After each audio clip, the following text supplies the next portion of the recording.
the pollen grains can germinate only if it is compatible. What is an emasculated flower? The flowers in which the anthers are being removed and only the stigma is being greeted. In order to enter into the synergid, how will the pollen tube know that the synergid is present here?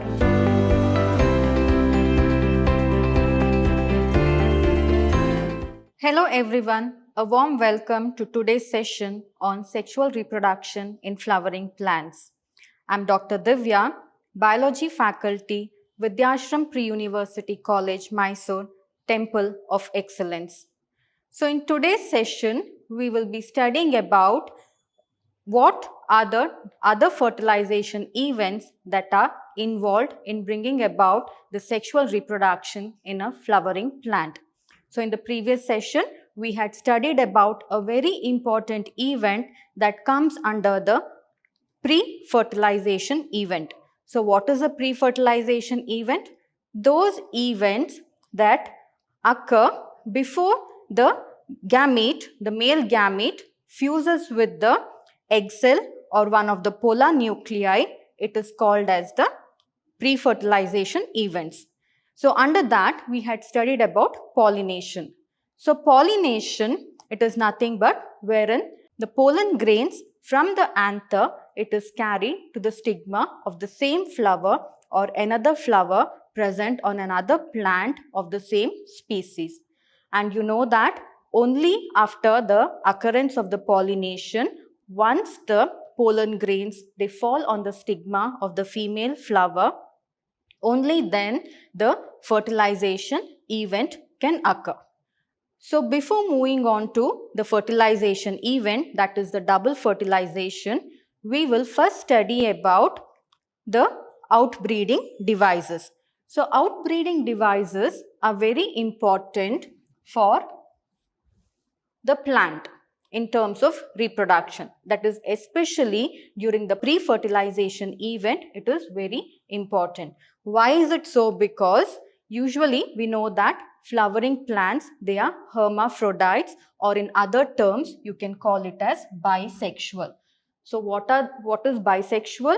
In one flower, the male reproductive structure, that is the stamen or the anther, and the female reproductive structure, that is the gynoecium or the ovary, it will be present in one single flower.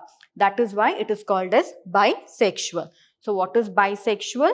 The male and the female reproductive structures, if it is present in the same flower, then such flowers are called as bisexual flowers, or there is one more term, it is called as hermaphrodite.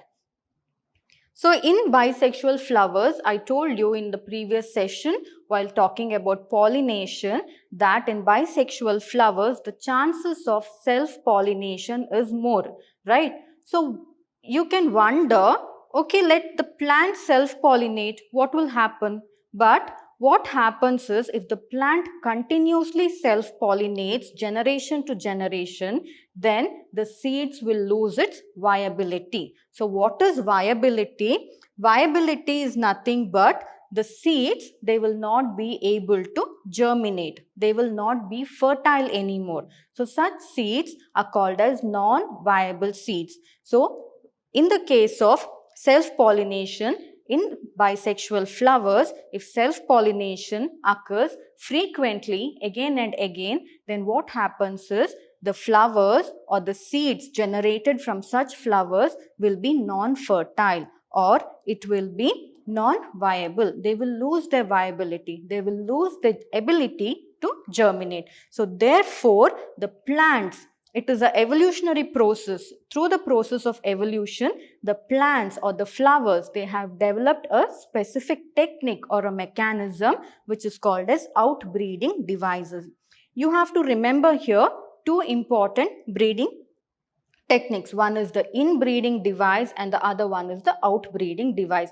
So inbreeding is nothing but within. So that is why it is called as inbreeding. The breeding or the pollination occurs within the particular flower itself. Self-pollination occurs. That is inbreeding. Outbreeding. other than that particular flower, the pollination will occur in another flower, wherein from one flower, the pollen grains will be transferred to the stigma of another flower. So, it is outbreeding. Two flowers of the same plant species but present in different plants are involved. So, that such kind of pollination, it is nothing but cross pollination. So, in cross pollination, outbreeding device is the most important form. So, plants, in order to prevent inbreeding or self-pollination and to promote cross-pollination, plants, through the process of evolution, they have developed themselves or they have modified themselves in such a way, maybe some modification in the stamen or maybe some modification in the anther or the gynoecium, they have modified themselves in such a way that self-pollination is not promoted and therefore cross-pollination is facilitated or it is promoted. So, outbreeding devices, they are usually seen in bisexual flowers. Why they are seen in bisexual flowers? Because in order to avoid self-pollination and to promote cross-pollination. Why? Because if continuous self-pollination occurs, then the resulting yield, say for example rice, you know, right, rice. Why farmers grow rice? Because rice is the staple food of South Indians, right? And most of the people in Asian countries, they prefer rice. So that is why, say for example, we grow rice. So rice, if it undergoes continuous self-pollination, then whatever yield or the quantity of grains that is produced during the harvesting time, it will be very, very minimal or less. So therefore, it is an economic loss to the farmers. So in order to prevent that, outbreeding device will come into help to the plants. So therefore, continuous self-pollination will result in poor yield and it will also result in poor quality of the seeds. So we all need change, right? So even when we eat in a food materials also, in everyday life, we don't like to eat the same thing. We need a change. Similarly, when it comes to commercialization, the farmers or the buyers or the traders, they need a change in the seed quality, the content, the mineral content or the protein content, the carbohydrate content, whatever that is present in the seed, they need a change. So, how can you bring a change? By cross-pollination. Say for example, you have two plants. So, you have two plants. So, you bring about cross-pollination. So, say for example, this plant, it is producing very less amount of seeds in it. Poor quality seeds. It is producing poor quality seeds. So, in this particular plant, I'll write it as plant A and plant B. In plant A, poor quality seeds are being produced.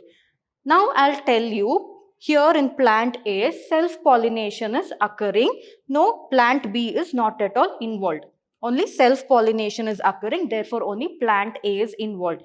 So, plant A, what character the plant A has to produce? It has a characteristic to produce the poor quality seeds or seeds with very less, or the plant itself produces very less seeds or the yield is less with poor quality seeds. So, if self-pollination occurs and that seeds which you get from the plant, if you sow it and again you get a next set of plants or next generation of plant, those plants also will have poor quality seeds, will develop poor quality seeds itself, or the yield will be of poor quality. Other thing is, now you can go in for cross pollination, that is you can the outbreeding technique or the outbreeding device. So what you can do here is, so say for example plant B, it produces high quality seeds, high quality seeds.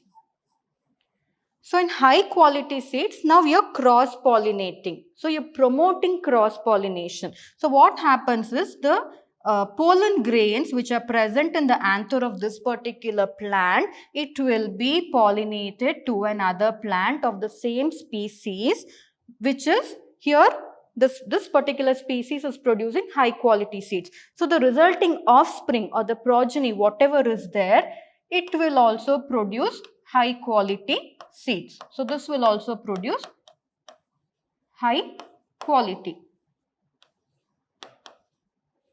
So this is one of the most important reason why outbreeding devices or the adaptation of the plant to involve itself with the outbreeding devices is very, very important. So that is why outbreeding devices is needed in order to prevent inbreeding depression. So now you have to understand this particular term, which is very important, that is inbreeding devices or inbreeding depression. Why? Because inbreeding depression, so I told you inbreeding means self-pollination. So what is depression? Depression, you're bringing down the quality of something in this case. So self-pollination will result in inbreeding depression. So therefore, in order to avoid inbreeding depression, the plants have adapted or developed within themselves certain outbreeding devices.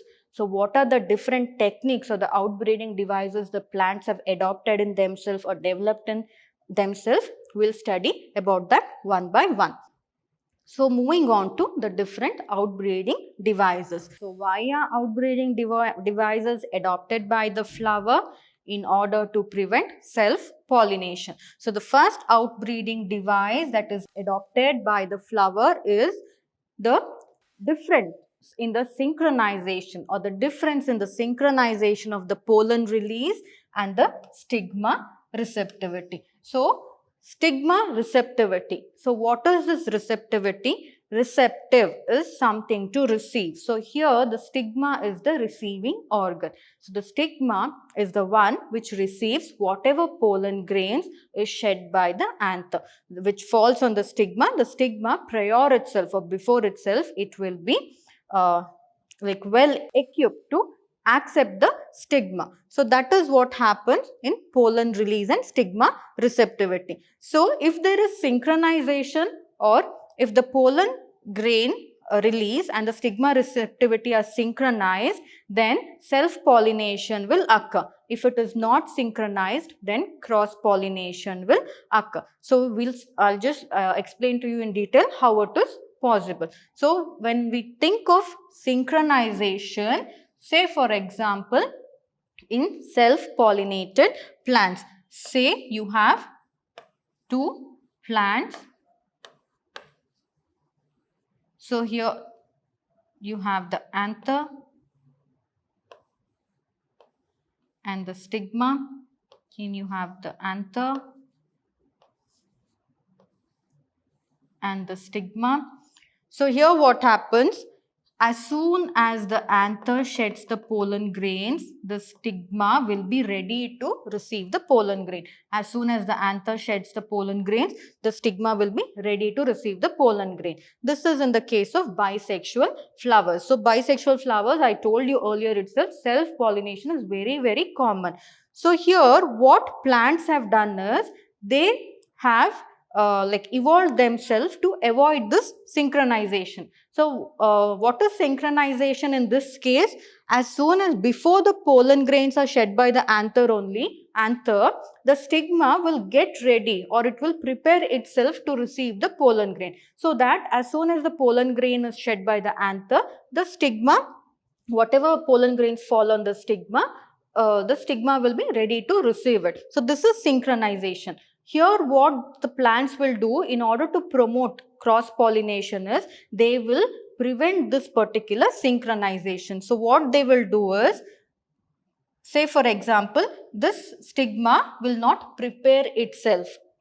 So it will think, okay, first let the pollen grain release, later on I will prepare myself in order to receive the pollen grain. So that kind of receptivity is there, that is, it is not synchronized. So first what happens, maybe the pollen grain will be released by the anther, but the stigma will not be ready to receive the pollen grain. So therefore what happens, if there is another flower here, and in this if the stigma is ready to receive the pollen grain, then the pollen grain will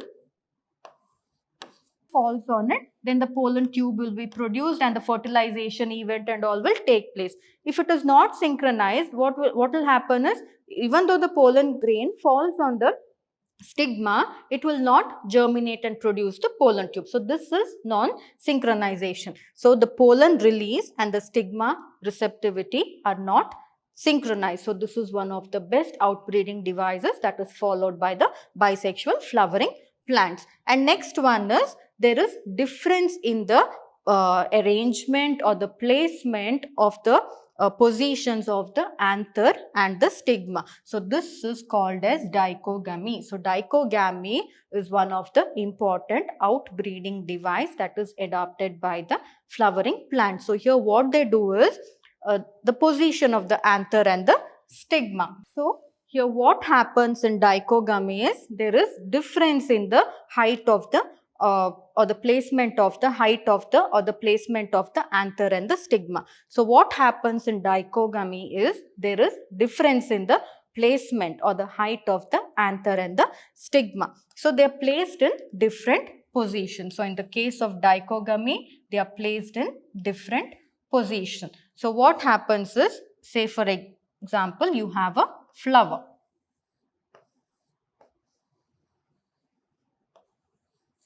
So it is a petal, then you have the stigma and you have the anther.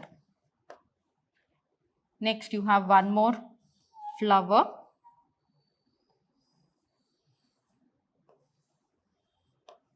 Next you have one more flower.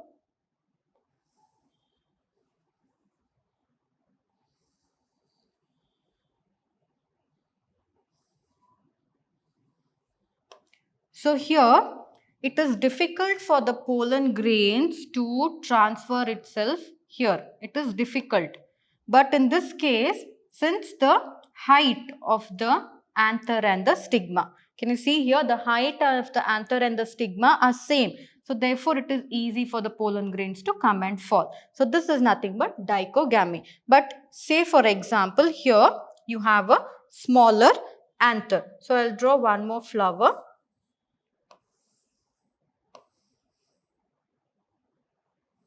So now the stigma is small, the anther is big. So here the height is the same. So transfer of pollen grain is easy. This is nothing but dichogamy. So dichogamy, the anther and the stigma are placed in different positions, or there is difference in the style of the stigma and the filament of the anther. So that is nothing but dichogamy. So this is also one of the important outbreeding device that is used by the flowering plant in order to prevent self-pollination, to avoid inbreeding depression and to promote cross-pollination. So next is self-incompatibility. So I told you, not all the pollen grains can germinate on the stigma. Sometimes what happens is, on the stigma, certain chemical components are released. So those chemical components are the ones which sends signal whether I should allow the pollen grain to germinate and produce the pollen tube or not. So in some cases what happens, the plant, they themselves, the stigma of the plant will develop certain chemical components which will prevent the pollination to occur. So in bisexual flower, what happens is, pollination occurs in the same flower of the same plant, right? So here what happens is, sometimes in that flower itself, if the pollen grains are transferred within that the anther of the same flower to the stigma of the same flower, the stigma might receive the pollen grain, but it will treat the pollen grain to be incompatible. It will say that, no, you're not compatible to me, so I will not let you produce the pollen tube, or I will not let you germinate. Therefore, self-pollination will be prevented. So that is one of the important outbreeding device adopted by the flowering plant, that is self-incompatibility. Next is unisexuality. So what is bisexuality? In the flower, you have both the male reproductive structure and the female reproductive structure in the same flower. That is bisexual. So, unisexual, the male reproductive flower is different and the female reproductive flower is different. That is, one flower will have only the gynoecium, that is the female reproductive part, but it will not have the anther. And the other flower will have the anther, but it will not have the gynoecium. So, if only one reproductive part is present in each of the flower, how will self-pollination occur? It is not possible. Therefore, only cross-pollination will have to occur. So, unisexuality is one more feature of the outbreeding devices. So, here what happens in unisexuality is, as I told you, in bisexual flowers, both the male and the female reproductive organ will be present in the same flower. But in the case of unisexual flowers, the male reproductive organ will be present in one flower and the female reproductive organ will be present in the other flower. Therefore, self-pollination is not at all possible. Say for example, you have a flower with the stigma. So, this is the stigma. So, obviously, if it has the stigma, it is the female reproductive part, that is the gynoecium, right? So, it has the gynoecium. And you have one more flower and you'll have only the anther, that is the male reproductive part. Here, how is it possible for self-pollination to occur? It is not possible. Why? Because from here, the anther itself, the pollen grains has to be transferred onto the stigma of another flower. So, unisexuality is one of the best outbreeding devices that is adopted or being developed by the flowering plants. So, next one is chasmogamous flower. So, chasmogamous flowers are the flowers which have exposed. In the previous session, you have already learnt about it. That is, chasmogamous flowers are the flowers which have their gynoecium and their androecium exposed, right? So, if the gynoecium and the androecium is exposed, then cross-pollination is very easy. But on the other hand, if the flower is cleistogamous, so what is cleistogamous flowers?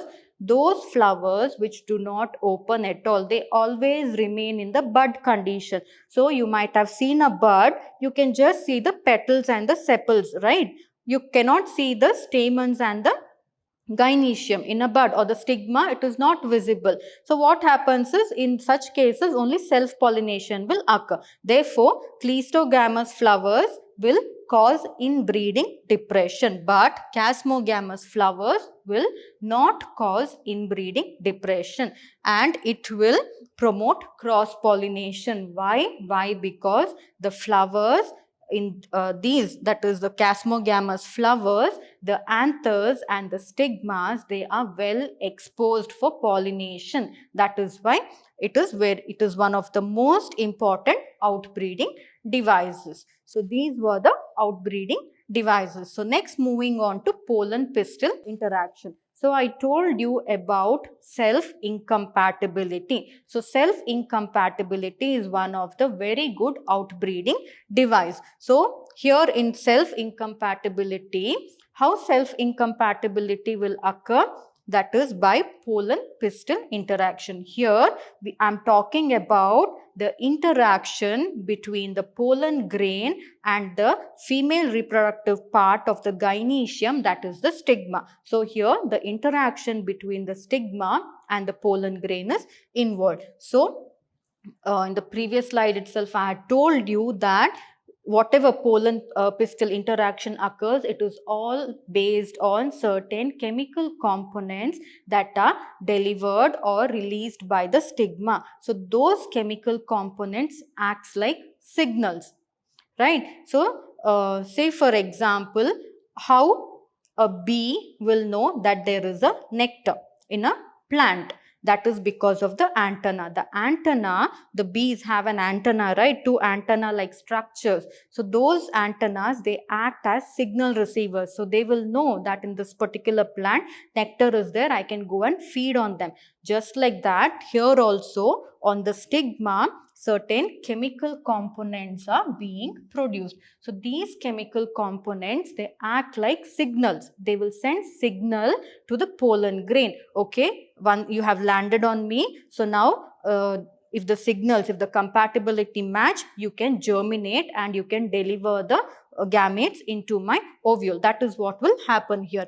So it is mediated by chemical components of the pollen interacting with those of the pistil. So there are various steps or events that are involved in pollen pistil interaction. So the first event is compatible pollination. So the pollination always has to be compatible. Say for example, you have a rose plant and you have a hibiscus plant. So of course, pollen grains from the anther of the rose plant, it can fall on the stigma of the hibiscus plant. Why? Because it is all natural. Some wind will carry and it will make the pollen grain to fall on that. It is all a natural process which we cannot avoid. We can avoid by bagging mechanism and all that, which you learn later on in the session. But other than that, through natural process, it is unavoidable. So what happens at that time is the stigma, it will sense that, okay, this pollen grain, so the stigma of the hibiscus. So what I was telling is, say for example, from the rose plant to the hibiscus, so we have the rose plant here, from rose to hibiscus.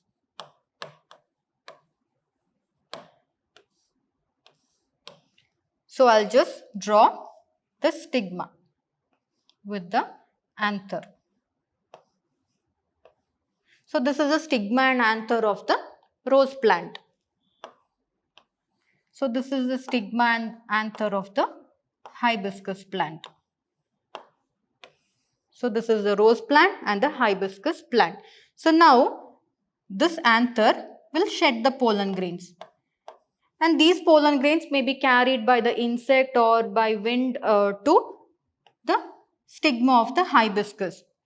Will it germinate and produce the pollen tube? No, it will not. Why? Because you all should know that only pollination can occur between plants of same pollination. Of course, it will occur here, but the pollen grains can germinate only if it is compatible. Here, the pollen grains from the rose plant that has fallen onto the hibiscus plant stigma, it will not germinate. If both were rose plants, then it would germinate because both are rose plants, that is, they belong to the same species. But in this case, they are different species, so therefore they will not germinate. That is nothing but compatible pollination and pollen grain germination on the stigma to produce the pollen tube through a germ pore. So when explaining about pollen grain, I told you in the pollen grain there is a germ pore through which the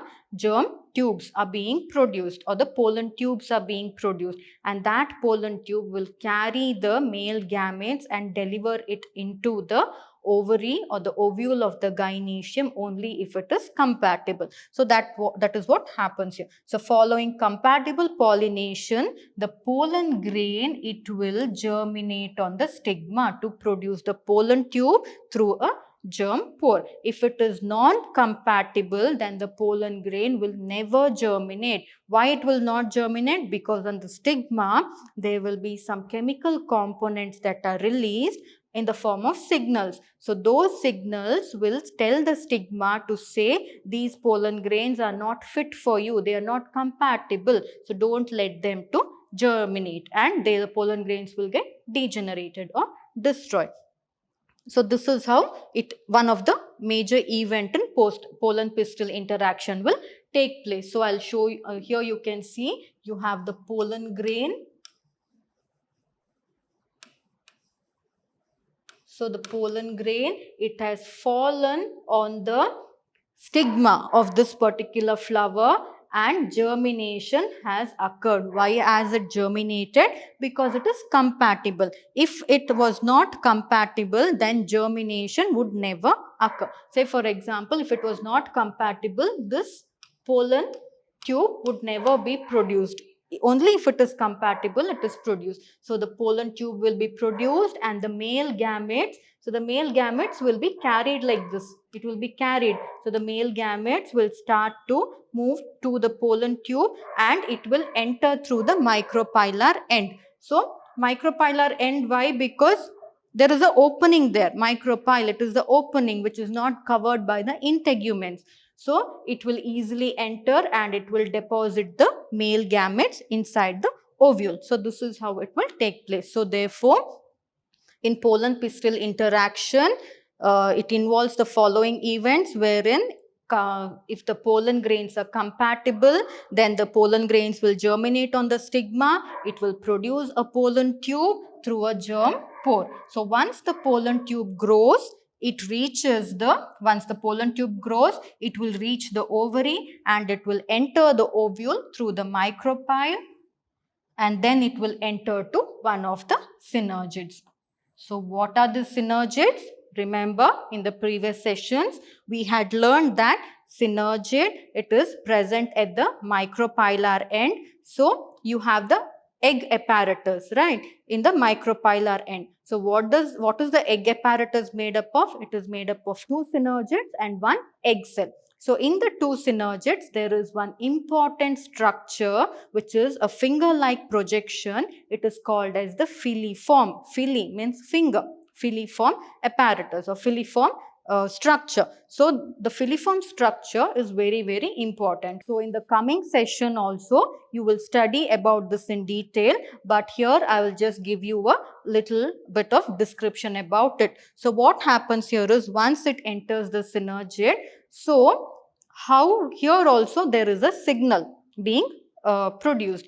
So in the synergid, how will the pollen tube understand that after entering through the micropyle, I have to enter into the synergid? It can directly move through the gap and then enter into the egg cell, right? But it will only enter into the synergid. Why is it so? It is because in the synergid, there is a finger-like projection called as the filiform appendage or the filiform apparatus. So that filiform apparatus, it will direct the pollen tube saying that you have to enter into the synergid itself. So filiform apparatus is very important. This in the next sessions you will study in detail. When we study about double fertilization, you will understand about it. So this pollen pistil interaction I have explained in detail, which is also one of the best outbreeding devices, that is to study the self-incompatibility or self-compatibility. Next one is artificial hybridization. So all this is man-made. Artificial hybridization is man-made because it is under our control. It is under our control. We can decide whether the plants has to self-pollinate or it has to cross-pollinate. So those people who work on artificial hybridization and all that, or breeding techniques, various breeding techniques, they are called as the plant breeders. So it is in the hands of the plant breeder to decide whether to allow the plant to self-pollinate or to allow the plant to cross-pollinate. If it has to cross-pollinate, with which plant it has to cross-pollinate. So we can choose the plant of our interest in order to cross-pollinate the plant. So we'll study about in detail what this artificial hybridization is. So in artificial hybridization, you will select the pollen grain of your interest. So remember, previously I had told you that you can choose a plant which is high yielding. So maybe a high yielding plant producing bigger grains, it is a good economic value to the farmer, right? So say for example, you have maize. So maize, you have a smaller grain maize also you have and bigger grain maize also. Or you can increase the weight of the seed.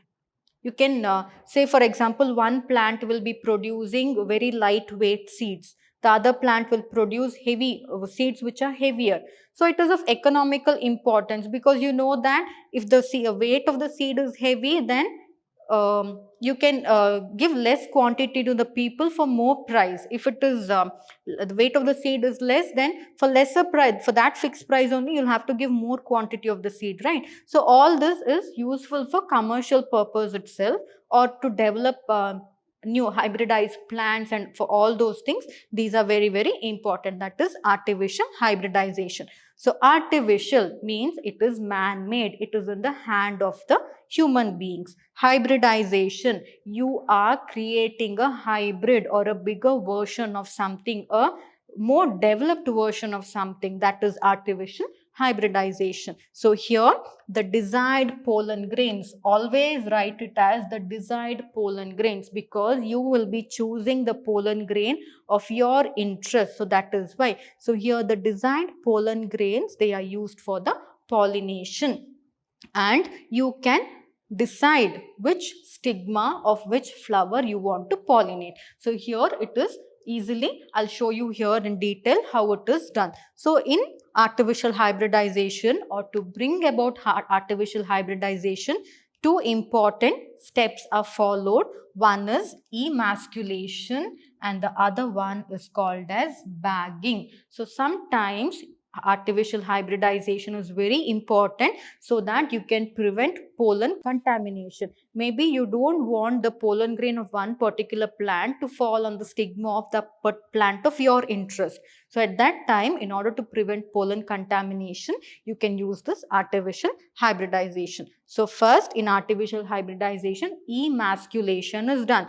Emasculation, the removal of something, in this case masculation. Remember, masculation. E is to remove. E means to remove. You can split this word. E means to remove a part in a flower. Which particular part? Masculation, muscular, something muscular means it is the male reproductive part, or the anther. So here anthers are removed from the flower. The anthers are removed from the flower bud, and always remember, once the anther splits open or dehisces and the pollen grains are released, then if you remove the anther, it is of no use, because already the pollen grain would have been released and it would have pollinated the plant, which is of not your interest, right? So that is why you should always be careful when you go in for emasculation. So in emasculation, the anther should be removed from the flower in the bud condition itself. So now I'll tell you why flower bud itself you have to remove the anther, because in flower bud it is still developing.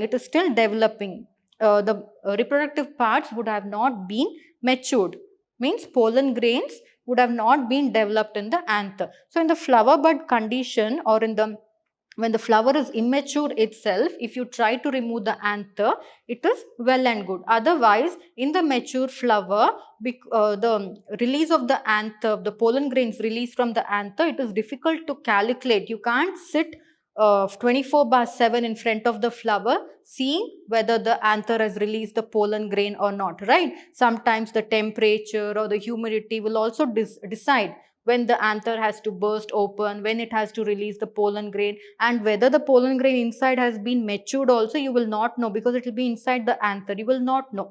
So to avoid all those confusions and labor or hard work, it is better to remove the anther in the bud stage itself. So in emasculation, the anthers will be removed from the flower bud before they are dehisced, or before they dehisce or split open. So how do you remove? You have to use a clean forceps.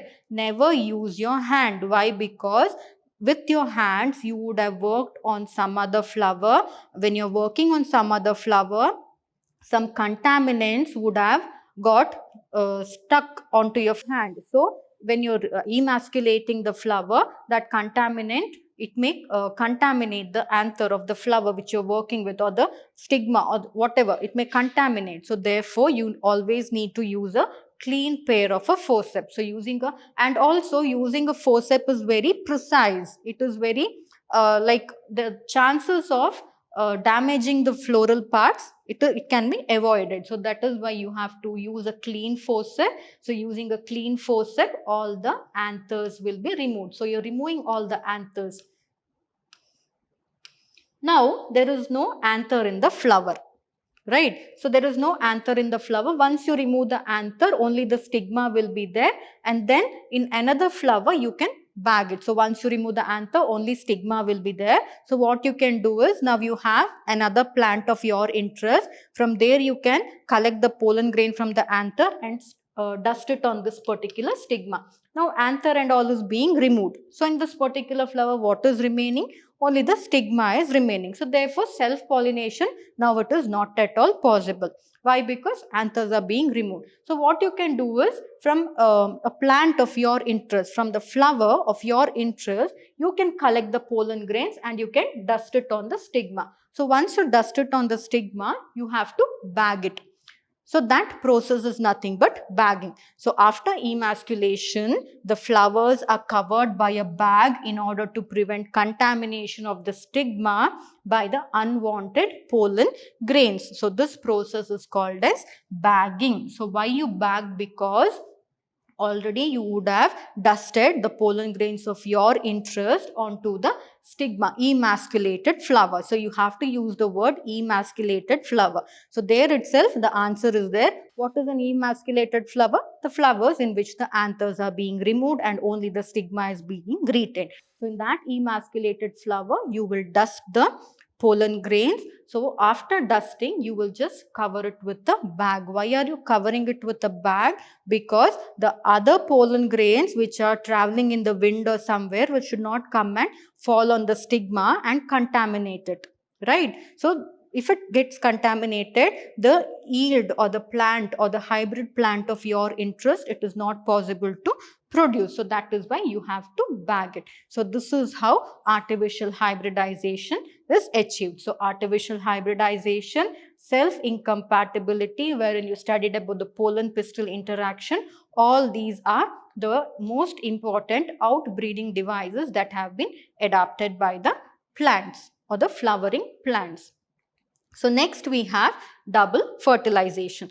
So you had studied about artificial hybridization, then you had studied about pollen pistil interaction. So before all this, in the previous sessions, you had studied about the pre-fertilization events. So remember, I told you in the sexual reproduction of a flowering plant, 3 events are being involved. One is the pre-fertilization event, wherein you studied about the microsporogenesis and the megasporogenesis. Then you studied about different how you studied about pollination also comes under pre-fertilization events.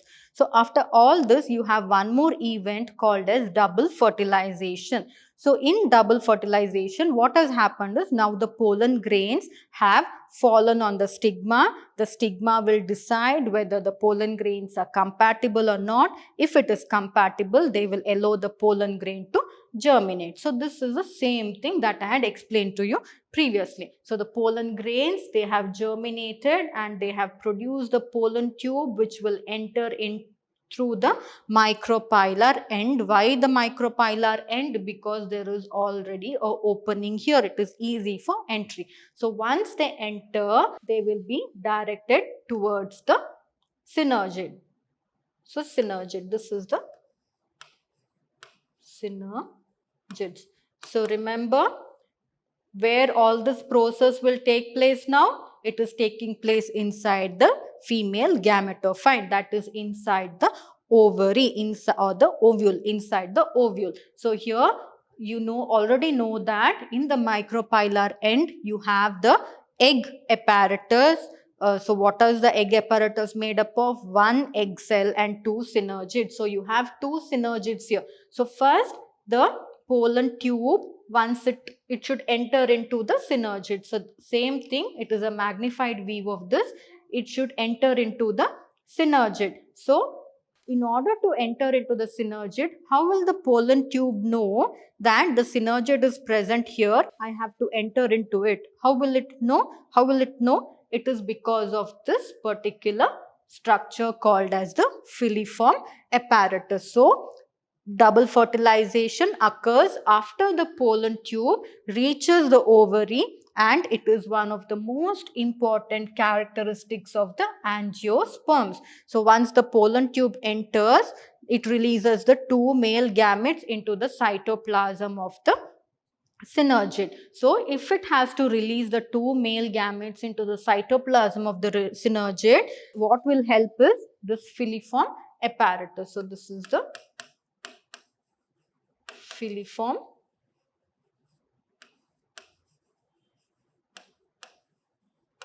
apparatus. So, this filiform apparatus will guide the entry. It will act as a guide to allow the entry of the pollen tube into the synergid. So, once it reaches the synergid, can you see here?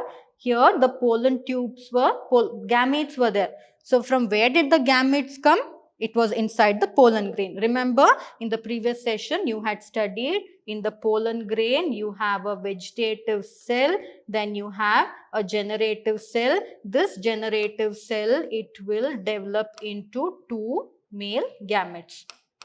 So, one male gamete and other male gamete. It will develop into two male gametes. So, this male gamete is what is entering along with the vegetative cell. Now, you can ask me, ma'am, only the male gamete is needed for the fertilization. Then why is this vegetative cell also going along with the male gametes? It is because the vegetative cell is the one which will provide nutrition. It provides nutrition to the male gametes. So, once it enters into this, before this process and all that, the male gamete should have its own nutrition for its survival, right? So, from where is the nutrition got? It is got from the vegetative cell. So, the vegetative cell will also direct the entry of the male gamete. So, once it enters into the synergid, what happens? Can you see here? Here the pollen tube. It is empty. Why is it empty in this particular diagram? Because the male gametes have already been entered into it. So, one male gamete, it will fuse with the synergid. So, one male gamete, it will fuse with the egg cell. So, it will fuse with the egg cell.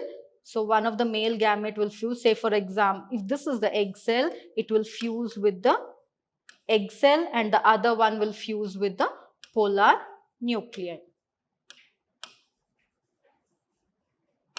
Polar nuclei. So, what happened? One male gamete, it will fuse with the egg cell, which is egg cell, and it will result in the formation of the zygote. So, the fusion of one of the male gamete with the egg cell is also called as syngamy. So, in the exam, if they ask you, explain about syngamy, it is also the same. Explain about fertilization, also the same. Fertilization and syngamy is nothing but one and the same. So, one of the male gamete will fuse with the egg cell to form the zygote. Then the zygote will be formed. So, zygote formation will occur. After that, the second male gamete, so you can see here the second male gamete, it will fuse with the two polar nuclei. So, one male gamete, it has entered through the synergid and it has fused the egg cell and the zygote has developed. The next male gamete, so one more male gamete is remaining, right? So, that second male gamete, it will fuse with the two polar nuclei and it will form a triploid primary endosperm nucleus. Now, this is very, very important. Why it is called a triploid primary endosperm nucleus? So, nucleus, so which is present in the central cell. So, here 1N, it is haploid. So, here it is haploid, N, it is haploid. Now, the male gamete that is there, that is also haploid. So, when the male gamete goes and fuses with it, this particular thing, one more N is added, one more haploid is added there. So, therefore, it becomes triploid. So, it becomes triploid. So, the polar nuclei, now it is diploid. How is it diploid? Because each of the polar nuclei is having one haploid nucleus, right? Now, the male gamete, which is haploid, will again go and fuse with this. Now, you have three N's, three haploid nucleus. That is why it is called as triploid primary endosperm nucleus. So the second male gamete, it will fuse with the two polar nuclei which are haploid. So together they are diploid and it will form a triploid primary endosperm nucleus. So therefore it is called as triple fusion. So therefore you call it as the triple fusion. So since two fusions occur here, so since two fusion, what is the first fusion? The fusion wherein the male gamete will fuse with the egg cell. That is the first fusion. So what is the second fusion? The second fusion is nothing but wherein the male gamete will go and fuse with the two polar nuclei. That is why it is called as triple fusion. And since two fusion, that is here syngamy and triple fusion will occur. Syngamy and triple fusion. So syngamy, one of the male gamete fusing with the egg cell. That is nothing but syngamy. The triple fusion, the other male gamete that is remaining, it will fuse with the two polar nuclei. That is called as triple fusion. So here two fusions are occurring. That is why this process is called as double fertilization. So here whatever central cell is being present, this is the central cell. So whatever central cell is there, that particular central cell and the primary endosperm nucleus, they together, they are called as the primary endosperm cell. So this primary endosperm cell, it will develop into the endosperm and the zygote, and that zygote will develop into an embryo. So this is how the embryo formation takes place. So in double fertilization, what happens? One of the male gamete that enters through the pollen tube into the synergid, it will move towards the egg cell and it will fuse to the egg cell. This process is called as syngamy. And in the next stage, one more male gamete that is there, it will fuse with the two polar nuclei that is present in the central cell, and it forms a triple primary endosperm nucleus. Here, since two types of fusion occurs, it is called as double fertilization. And here the central cell and the primary endosperm. So one fusion has occurred with the polar nuclei of the central cell, and one more fusion has resulted in the formation of the primary endosperm nucleus, and therefore together they are called as the primary endosperm cell. So this primary endosperm cell, it will develop into the endosperm and the zygote will develop into an embryo. So from here onwards, we are moving on into the post-fertilization event. Now fertilization is over here. Double fertilization is completed. So once the fertilization has occurred, we'll move into the post-fertilization event. So what all happens in the post-fertilization event, we'll study in the next coming sessions. So in this particular session, we had studied about the outbreeding devices. Then we studied about the double fertilization, which is the second event that occurs in the sexual reproduction of a flowering plant. So in the next coming session, we'll study about the post-fertilization structures and events. So I told you in the double fertilization, what happens? There is formation of the endosperm, there is formation of the embryo, and then the zygote, or the formation of the zygote. So all these, how the formation of the endosperm, how the formation of the embryo will occur, we will study about this in the next coming session. And also we will study about the structure of the dicotyledonous embryo and what is the structure of the monocotyledonous embryo. So though both are embryos, they have a variation in their structure. So we'll study about them in the coming session. So I hope you have understood this session very well. We will meet in the next coming session. Thank you.